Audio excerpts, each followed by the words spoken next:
Hello everyone, कैसे हो आप सब। एक बार पुनः स्वागत है आप सभी का हमारे अपने YouTube channel A to Z biology classes पर। आज की इस वीडियो में हम देखेंगे क्लास 12 बायोलॉजी एनसीईआरटी।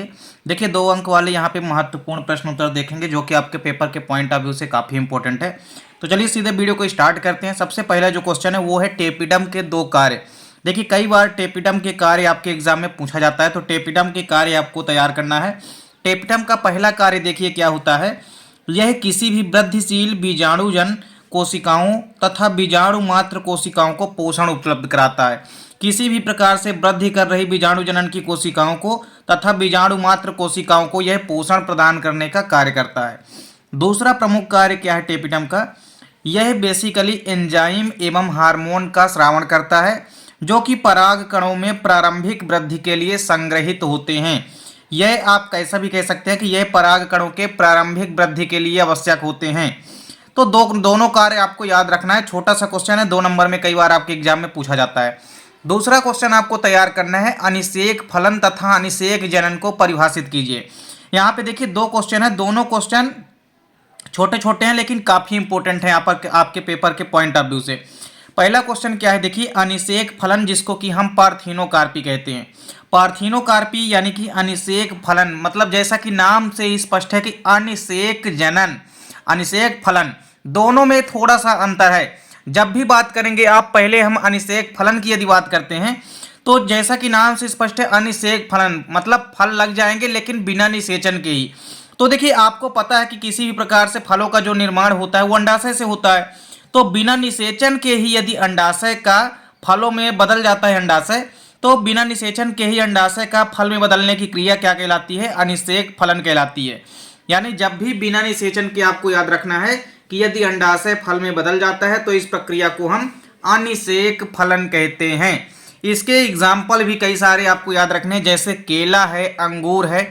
इसमें देखिए होता क्या है कि कभी कभी आप देखे होंगे कि जो आप केले के प्लांट के पास यदि जाएंगे तो आप देखेंगे कि केले का जो फ्लावर होता है वो उल्टा लटका हुआ होता है। क्योंकि उल्टे लटके होने के कारण परागण के साथ ही निषेचन हो जाता है, अर्थात अलग से वहां पर निषेचन नहीं होता है। इसीलिए कहते हैं कि जब बिना निषेचन के ही अंडाशय यदि फल में विकसित हो जाता है तो यह प्रक्रिया अनिषेक फलन कहलाती है। एग्जाम्पल जरूर आपको याद रखना है, केला और अंगूर इसके सबसे बढ़िया एग्जाम्पल हैं। इसके बाद अनिषेक जनन की बात करते हैं जिसको हम पार्थिनोजेनेसिस कहते हैं। अनिषेक जनन का मतलब क्या होता है, बेसिकली नॉर्मली तौर पे यदि समझें तो यह प्रजनन की एक ऐसी विधि है जिसमें अंड अथवा मादा युग्मक बिना निषेचन के ही भ्रूण में बदल जाता है। देखिए किसी भी प्रकार से जो अंड अथवा मादा युग्मक होता है वही निषेचन के बाद भ्रूण में बदलता है, लेकिन बिना निषेचन के ही जब अंड अथवा मादा युग्मक किसमें बदल जाता है, भ्रूण में बदल जाता है, तो इस प्रक्रिया को हम अनिषेक जनन यानी कि पार्थिनोजेनेसिस कहते हैं। इसके कई सारे एग्जाम्पल हैं, जैसे यूलोथ्रिक्स, स्पायरोगायरा तथा सोलेनेसी और कंपोजिटी कुल की कुछ जातियों में इसी विधि द्वारा प्रजनन होता है। तो यूलोथ्रिक्स और स्पायरोगायरा ये तो एल्गी होती हैं, और इसके अलावा सोलेनेसी और कंपोजिटी कुल यानी सोलेनेसी और कंपोजिटी फैमिली में भी आप कई सारे ऐसे एग्जाम्पल देखने को आपको मिलेंगे जिनमें कि पार्थिनोजेनेसिस यानी कि अनिषेक जनन पाया जाता है। तीसरा क्वेश्चन है, भ्रूण पोष क्या है, इसके प्रमुख कार्य लिखना है। काफी इंपॉर्टेंट क्वेश्चन, जितने भी यहाँ पे हम आपके लिए 2 नंबर वाले प्रश्नों की सीरीज लाएंगे। आप पेपर से पहले यदि इन क्वेश्चनों को तैयार करके जाते हैं तो डेफिनेट रूप से आपके एग्जाम में कई सारे क्वेश्चन यहाँ से देखने को मिलेंगे। भ्रूण पोष या कि एंडोस्पर्म इसको हम इंग्लिश में कहते हैं। भ्रूण पोष या एंडोस्पर्म की यदि हम बात करते हैं, देखिए बेसिकली डेफिनेशन यदि देखें तो कुछ पौधों में क्या होता है कि बीजों में भोजन यानी कि खाद्य पदार्थों को संग्रहित करने के लिए एक विशेष प्रकार की रचना पाई जाती है जिसे ही हम क्या कहते हैं, भ्रूण पोष कहते हैं।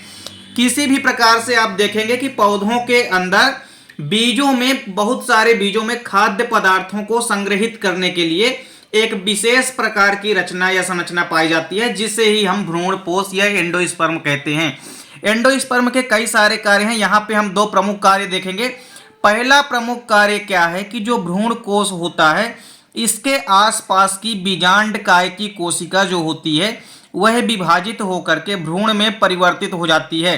जैसे आप नींबू और संतरा में देखेंगे तो भ्रूण पोष का पहला काम क्या होता है कि इसके द्वारा ही जो भ्रूण कोष के आसपास के बीजांड की कोशिकाएं होती है वो विभाजित होती है और विभाजित होकर के भ्रूण में परिवर्तित हो जाती है। दूसरा प्रमुख कार्य क्या है भ्रूण कोश का? जो भ्रूण कोश होता है, भ्रूण कोश की अंड कोशिका के अलावा अन्य कोई कोशिका भ्रूण का विकास करने लगती है। तो यह किसके परिणाम स्वरूप संभव हो पाता है? भ्रूण पोष के कारण ही। तो भ्रूण पोष के दो प्रमुख कार्य आपको याद रखने हैं। इसके बाद अगला क्वेश्चन है, चौथा क्वेश्चन है आज का, कि त्रिक संलयन से आप क्या समझते हैं? तो देखिए, त्रिक संलयन या कहीं कहीं पे त्रिसंलयन भी मिलता है, तो बात वही है। त्रिसंलयन या त्रिक संलयन, जिसको कि हम ट्रिपल फिजन कहते हैं। ट्रिपल फिजन को समझने से पहले आपको सबसे पहले एक चीज पता होनी चाहिए। आप द्विनिषेचन जब भी पढ़ते हैं, द्विनिषेचन में आपको दो प्रकार से निषेचन देखने को मिलता है। जब भी आप पाएंगे द्वितीयक केंद्रक में, नॉर्मली सबसे पहले तो आप इसकी डेफिनेशन देख लीजिए कि त्रिक संलयन एक्चुअल में होता क्या है। जब द्वितीयक केंद्रक जब दूसरे नरयुग्मक के साथ मिलता है, तब यह एक त्रिगुणित संरचना यानी कि प्राथमिक भ्रूणपोष केंद्रक का निर्माण करता है। इस प्रकार का संलयन ही त्रिसंलयन अथवा त्रिक संलयन कहलाता है। देखिए, आपको पता है कि दूसरा नरयुग्मक कहने का मतलब है कि जब पराग कण का विकास हो चुका होता है, और पराग कण कहाँ जाते हैं? जब पराग नलिका के माध्यम से इंटर करते हैं भ्रूणकोश के अंदर। तो जैसे ही पराग कण भ्रूणकोश के अंदर इंटर करते हैं, उसमें दो नरयुग्मकों का निर्माण हो चुका रहता है, जिसमें से हम पहले को कहते हैं प्रथम नरयुग्मक, और जो दूसरा केंद्रक है या दूसरा युग्मक है उसको हम कहते हैं दूसरा नरयुग्मक। तो कुल मिलाकर के आपको समझना है कि पराग कण जब विकसित हो जाते हैं, तो इनके अंदर दो केंद्रकों का निर्माण हो चुका होता है। तो उसमें से जो दूसरा केंद्रक होता है, जब वह दूसरा केंद्रक द्वितीयक केंद्रक से मिलता है, अब बात आती है इस द्वितीयक केंद्रक की यानी सेकेंडरी न्यूक्लियस, ये कहाँ होता है? तो जब आप मादा युग्मकोद्भिद यानी भ्रूणकोश की संरचना इसके पहले आपने पढ़ी है, यानी मादा युग्मकोद्भिद जिसको एम्ब्रियो सैक या भ्रूणकोश कहते हैं आप, तो भ्रूणकोश के अंदर आपने देखा होगा कि एक विशिष्ट प्रकार की संरचना पाई जाती है। कुछ इस प्रकार से आपने देखा है कि इस प्रकार से जो संरचना होती है, जिसको हम क्या कहते हैं? जिसको हम कहते हैं भ्रूणकोश। इसके अंदर 7 कोशिकाएं होती है, और इसके अंदर इस प्रकार से आप पाएंगे कि 8 जो है केंद्रक होते हैं। अब बीच में ये जो दोनों केंद्रक पाए जाते हैं, इसी को हम कहते हैं सेकेंडरी न्यूक्लियस, या आप कह सकते हैं यहाँ पे आप इसको कहते हैं क्या? द्वितीयक केंद्रक। तो दूसरा नरयुग्मक जो है द्वितीयक केंद्रक के साथ मिलता है, तो यह प्राथमिक भ्रूणपोष केंद्रक, जिसको हम शॉर्टकट में PEN कहते हैं, यानी प्राइमरी एंडोस्पर्म न्यूक्लियस, जो कि एक त्रिगुणित संरचना होती है, इसलिए यहाँ पे 3N लिखा गया है। तो आपको याद रखना है कि त्रिसंलयन होता क्या है? तो जब दूसरा नरयुग्मक द्वितीयक केंद्रक के साथ यानी सेकेंडरी न्यूक्लियस के साथ आपस में क्रिया करते हैं, तो यह एक त्रिगुणित संरचना का निर्माण करते हैं, जिस प्रक्रिया को ही हम क्या कहते हैं? त्रिसंलयन कहते हैं या ट्रिपल फिजन कहते हैं। काफी इंपॉर्टेंट क्वेश्चन है ट्रिपल फिजन, यह आपके 2 या 3 नंबर के क्वेश्चन में भी पूछा जा सकता है। अगला क्वेश्चन है, अपयुग्मन, अपस्थानिक भ्रूणता और अपबीजाणुता को परिभाषित कीजिए। तो सबसे पहले तो हम देखेंगे अपयुग्मन यानी एपोगैमी क्या होती है। एपोगैमी क्या होती है? देखिए, इस विधि में भ्रूण का जो डेवलपमेंट होता है यानी जो विकास होता है, वो अंडकोश से छोड़ करके युग्मकोद्भिद की किसी भी कोशिका से होता है। इस प्रकार से उत्पन्न भ्रूण जो है बीजाणुभिद के रूप में यानी स्पोरोफाइटिक के रूप में वृद्धि करते हैं।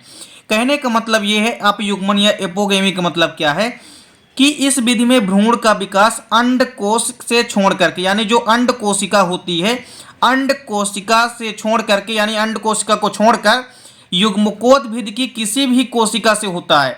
मतलब क्या है कि भ्रूण का निर्माण यदि अंड कोशिका, आपने जब भी भ्रूण कोश की संरचना पढ़ी होगी उसमें एक कोशिका होती है जिसको हम कहते हैं अंड कोशिका।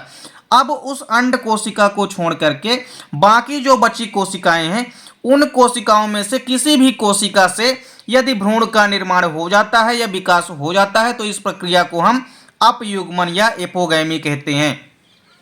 इसके बाद जो अगला क्वेश्चन है वो है अपस्थानिक भ्रूणता। अपस्थानिक भ्रूणता देखिए क्या होती है, कभी कभी कुछ पादपों का जो भ्रूण होता है वो सीधे बीजांडकाय अथवा अध्यावरण की कोशिका से उत्पन्न होता है, इसे ही अपस्थानिक भ्रूणता कहते हैं। यदि पादपों का जो भ्रूण है वो सीधे बीजांडकाय यानी न्यूसेलस अथवा अध्यावरण यानी कि इंटेगुमेंट की कोशिका से यदि उत्पन्न हो जाता है, तो इसे हम अपस्थानिक भ्रूणता कहते हैं। यानी भ्रूण का निर्माण यदि बीजांडकाय या अध्यावरण की कोशिकाओं से होता है तो इसे हम अपस्थानिक भ्रूणता कहते हैं। अगला इसका एग्जाम्पल आप देख सकते हैं अपस्थानिक भ्रूणता का, नींबू यानी कि सिट्रस जो है सबसे बढ़िया एग्जाम्पल है अपस्थानिक भ्रूणता का। नेक्स्ट क्वेश्चन है और आखिरी क्वेश्चन है इस वीडियो का कि अपबीजाणुता क्या होती है। देखिए अपबीजाणुता क्या होती है, तो जब द्विगुणित बीजांडकाय या किसी अन्य कोशिका से द्विगुणित भ्रूण कोष उत्पन्न हो जाए तो इसे हम अपबीजाणुता कहते हैं। किसी भी द्विगुणित बीजांडकाय से ही यदि द्विगुणित भ्रूण कोष उत्पन्न हो जाए तो इसे हम क्या कहते हैं, अपबीजाणुता कहते हैं। सबसे बढ़िया एग्जाम्पल इनके हैं आम और संतरा। इनमें आप पाएंगे कि द्विगुणित जो बीजांडकाय होता है, बीजांडकाय कैसा होता है, द्विगुणित, या किसी अन्य कोशिका से यदि द्विगुणित भ्रूण कोष उत्पन्न हो जाता है तो इसे हम अपबीजाणुता कहते हैं। यहाँ पे देखिए इंपॉर्टेंट क्वेश्चन है, 5 इंपॉर्टेंट क्वेश्चन है। उम्मीद करता हूँ दोस्तों वीडियो पसंद आई होगी। दोस्तों वीडियो अच्छी लगे तो लाइक और कमेंट जरूर कीजिए, साथ ही साथ दोस्तों के बीच ज्यादा से ज्यादा वीडियो को शेयर कीजिए। चैनल पे यदि नए हैं तो चैनल को सब्सक्राइब अवश्य करें और बेल आइकन प्रेस करना ना भूलें। मिलते हैं दोस्तों नेक्स्ट वीडियो में, तब तक के लिए जय हिंद, वंदे मातरम।